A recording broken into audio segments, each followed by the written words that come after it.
காம பார்வைய பொறுத்துக்காதே, பொல்யூஷன் அது ஒத்துக்காதே, பாலிடிக்ஸையும் பொறுத்துக்காதே. அண்ட சராசரம் அதன் மேலே அந்த புறம் ஒண்ணு கட்டி வச்சு, மூக்குக்கு 30, இடுப்புக்கு 40, கழுத்துக்கு 100, கைக்கு 1000 காவலாளிகளை நியமிச்சு, மணிக்கு ஒரு சேலை, நாளுக்கு ஒரு நகை, குளிக்க பன்னீரும் பஞ்சு மெத்தையும் அனுபவிக்க ஏற்பாடு செய்து.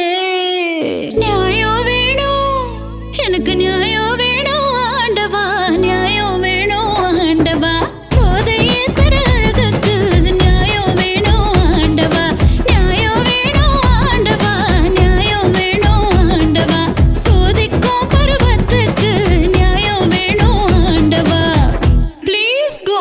Do justice for me.